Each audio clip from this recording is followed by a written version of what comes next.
Hello, and welcome to Charted, an astrology podcast. My name's James, and today we're going to talk about the element of water. So in the last episode, I went through water as far as what we can infer from actual water, and what we can learn from that, how it is, the qualities of it in terms of astrology.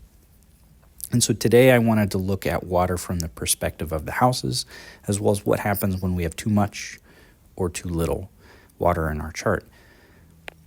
So if we look at a water rising sign, that's going to be Cancer, Scorpio, or Pisces. If we have any of those rising signs, that means it's going to have water in the first house. It also means you're going to have a water sign in either the 5th or the 9th house. I've discussed this on every episode.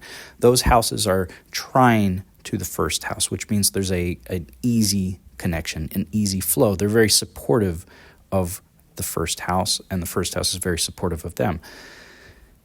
The 5th and 9th deal with our pleasures, our passions, our belief systems, how we kind of grow beyond our boundaries of who we are, kind of expand ourselves.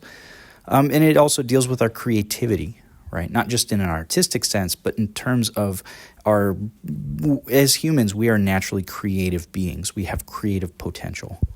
We can create a lot of dynamic things. And so having water in those houses means that the water signs have a very strong emotional attachment, because the water signs deal with this emotional kind of quality, right? And they deal with connecting to things. And so the water signs have a very strong emotional attachment and connection to their belief systems, right? They also have a very strong emotional attachment to the things they find interesting, the things they find fun, their sense of creativity, and the things that they create. One of the things as humans that we create, very obviously, is we create children, right? We procreate. And so the water signs tend to have strong bonds with their children, different signs more so than others. But that's a general thing that they tend to have. And so the water signs connect very deeply with that stuff. They tend to have a bit more intimate understanding of them. Another thing with the water signs is that they are intuitive, right? Because they're dealing on a plane of existence that's not dealing with the physical world, is dealing with kind of an invisible world, and the kind of non-substantive world, right? So it's the emotional plane, the psychological plane, the intuitive plane, the spiritual plane. And so the water signs have a very intuitive way that they figure out their creativity. They deal with their belief systems. They tend to just know a lot of the time. And they each operate slightly differently, and how they approach that and what areas they'll tend to kind of really hone in with that intuition. But they tend to just intuitively figure out those parts of their life. Now, if we look at the fire signs in a water chart, or water rising sign. If we look where the fire signs are, because Leo is one of the fire signs, and Leo represents self-expression. So wherever that sign is in a chart, it's generally going to show us how a sign wants to self-express. So for the water signs, they have the fire signs in the 2nd, in the 6th, and the 10th, which means that the water signs are going to tend to find their expression in some kind of more outward expression of the world, right? The 10th house is our public life, our public image, our career, our vocation, kind of what we're known for, very publicly out in the world. The 6th house tends to deal with how we serve other people, how we work, how we tackle obstacles. And the 2nd house deals with our possessions, the things we kind of acquire. And so the water signs tend to self-express in one of those areas, and they tend to have a very strong motivation towards those areas, motivation towards other people, working for other people. Servitude is a really big key thing for the 6th house. but also a strong motivation to do what? To acquire things, to get out into the world and kind of publicly deal with things. And this is because the water signs are so emotionally attached and intuitive in how they operate, right? They're very connective by their nature, and that kind of intuitive connection to their belief systems, their intuitive connections to their sense of creativity really kind of drives them and propels them forward. If we remember back from the fire episode, looking at the fire signs and how it operates through the chart, the thing is the fire signs build a lot of their kind of oomph and energy because of the emotional quality that they kind of feel internally. And so the water signs naturally kind of lead to the fire signs, if that makes sense. We feel something, we intuitively connect to something, and then that kind of spurs on that sense of motivation. We understand things. And so the water signs tend to have a very motivated presence out in the world, motivated to do something, each in their own way, each in different kind of areas that they tend to focus, but they're all very motivated externally because of the way that they operate.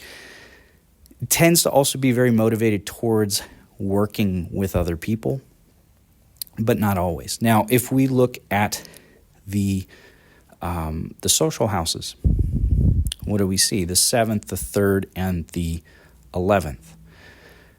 Those are in earth signs, right? So what does that mean? It means that the water signs, what do they really want from other people? How do they want to deal with other people? They want to find stability through others, right? Because the sign of Taurus is going to be in one of those three signs. Taurus represents stability. And so the water signs really are looking for stability in people. They're really looking for, each in a different type of person, right?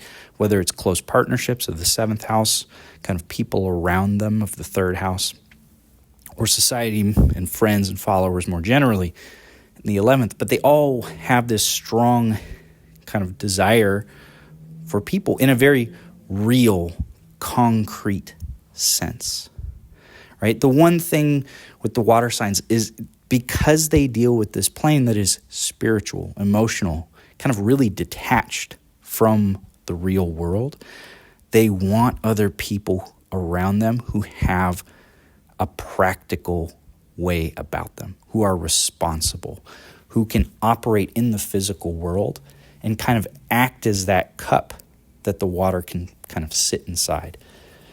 We talked about this in the last episode. The water signs water scatters, right? It flows outwards everywhere. If you don't have a container for it, it's everywhere all over the place. And so the water signs really desire that cup, that container, that earthy vessel to hold them, to contain them, to make sure that their wateriness does not become totally detached out into the void. And so where do they find that sense of kind of groundedness? They find it in other people because they don't have it themselves. So the other people is what the water signs really want as far as their sense of stability, their sense of structure in life, in a very real sense.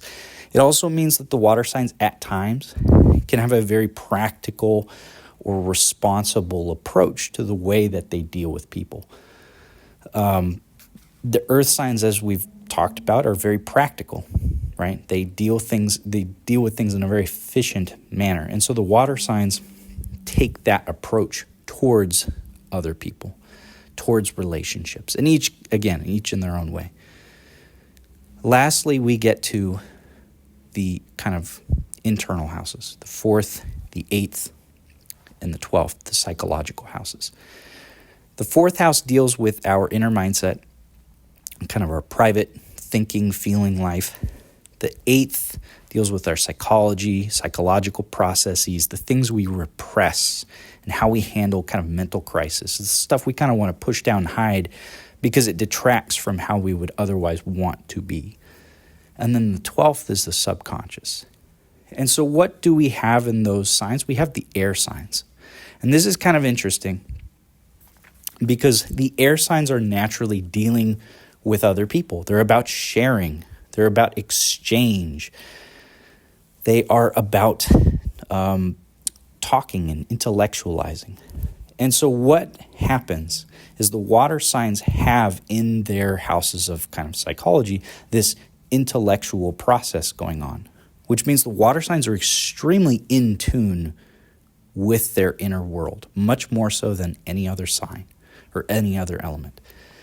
It also means that they naturally tend to pick up things from others, each in their own way. And why do I say that? It's because Libra is one of the signs that is an air sign. What does Libra represent? Libra is very much about other people. It wants to take the other person into account so that it can make everyone feel seen, feel whole, feel a part of the group. It's trying to find kind of a social equality, intellectual balance, social balance kind of a thing. But in order to do that, you need to understand the other person, their point of view, see what they want. And so Libra can often get trapped in that need to please the other person, need to do what their desires as opposed to their own. And so wherever we see Libra in a chart, there is a tendency towards deferring and taking in the things of other people. Additionally, Gemini tends to also really enjoy and pull a lot of information from the external world. Aquarius does too, in its own way, but more so Gemini and Libra really tend to pull in a lot of things from other people. And so what that means for the water signs then is having those qualities in the 4th, the 8th, and the 12th means a lot of their psychological processes, their internal thinking, their internal feelings, their internal world, conscious and subconscious, is constantly pulling from the external world. It's constantly pulling from the things around them, constantly pulling from the people around them. And this is why the water signs are so intuitive. They understand people extremely well because they innately have this connection kind of happening in the background. They're always picking up all the things from other people, even without the words actually physically needing to be said. It's just happening on a mental level. And so this makes the water signs really intuitive.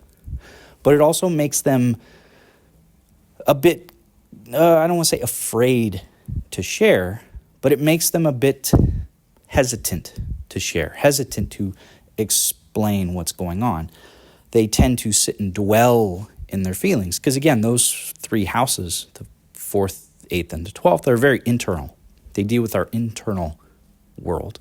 So when you have the air signs there, there's a natural lack of sharing, a natural lack of exchange. It's very, let me internalize it and push it inward. And so for the water signs then, you get this strong sense of intuitiveness, but also this constant ability to pick up on things. They can really, a water sign more than any other sign, doesn't matter which one, they can walk into rooms and pick up the vibe. And that's because they have the air signs in these houses. It's very difficult, particularly for Pisces, but it's very difficult for them if there's a lot of stimulus going on because they can feel it, right? They can sense it because that air quality to them is picking it up and filtering it into that part of their being. And so that's the water signs going through the houses. A little more straightforward, I think, in some ways. Now, what happens if we have too much or too little water in a chart?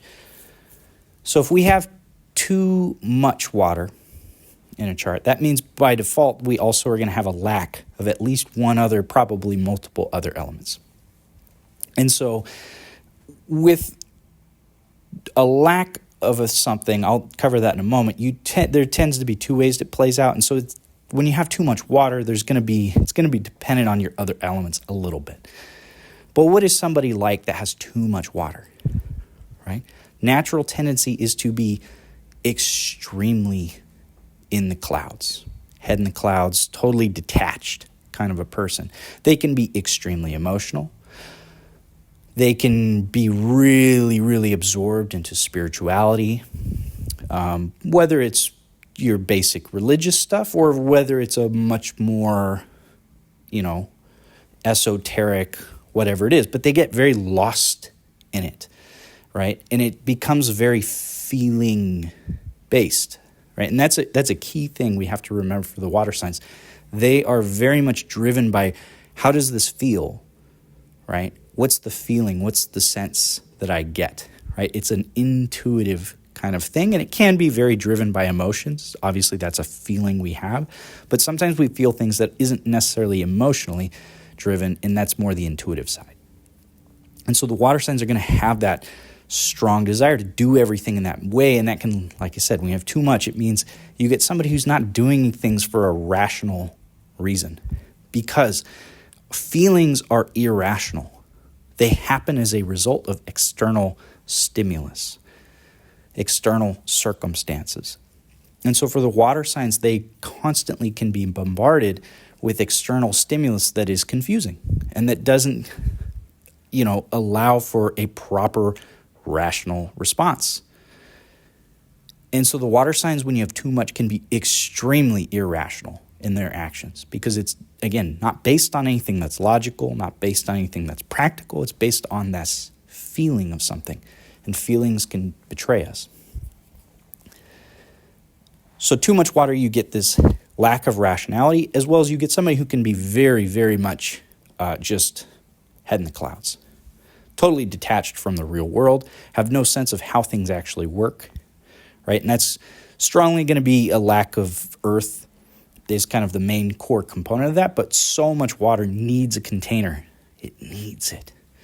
And so somebody with a lot of water is going to need to find people around them who have earth, who can really ground them, keep them based in reality. Because if the water signs don't find that grounding in some way, they just become detached. And when you're detached, life is going to take you a lot of crazy places that might not be so good. So what happens when we don't have much water, when we have a lack of water in the chart? So as we've discussed the other elements, there's two ways it plays out. Number one, you either get the actual, tendency towards just, hey, I don't have this thing, so I act as if I don't have it, right? Very straightforward, very obvious. The other way is you kind of pretend to have it, right? It becomes this, I want it because I don't have it, so I'm going to do everything I can to kind of project it, even though I don't really understand that mode. And so you project it in a way that it's not authentic. So let's tackle that one first. What does it look like if somebody with not a lot of water in the chart is trying to project and kind of be this inauthentic excess of water? Because it always tends to go overboard when people project the element that they don't have. Well, you get somebody who usually is going to be overly emotional about everything, right? Everything is this deep crisis. Everything is, this happy thing. Oh, I'm so happy. Tears of joy over just the smallest stuff, right? It's super overly emotional about everything. That's usually the way that plays out. Or they over-spiritualize everything, right? Everything is this crazy, deep, grand, the universe was speaking to me on this candy bar I got from this machine. It's like, no, you just put a quarter in, it spit out a candy bar. Like, it's not the universe talking to you. That's just, right?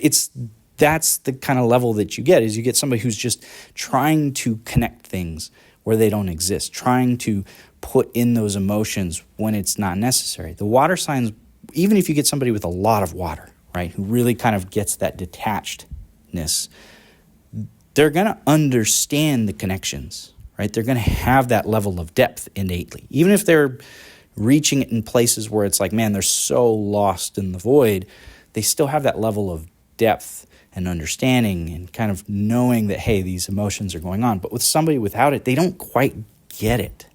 So they're trying to do it in a way that they're imitating.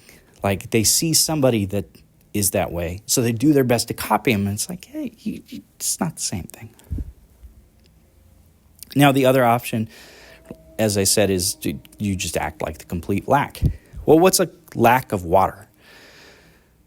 Well, water is what helps us find depth, find understanding, find connection to people, as well as it's how we feel, right? Both on an emotional level, but also on an intuitive level. And so when you have someone without water, you get somebody who's very surface level, right? Or if it's going to play out this way, it's going to be very surface level, lack of depth. They're not going to be a very deep person. They're not going to have any desire to be a very deep person. Depending on what elements they have accentuated, if they're very earthy, they may be a very practical, kind of efficient person, at least in terms of their real life, but they're going to be probably kind of cold and hard, right? A lot of fire, they might be a very passionate person, but passion driven by what? Well, it's not going to be emotions. It's going to be driven by something else.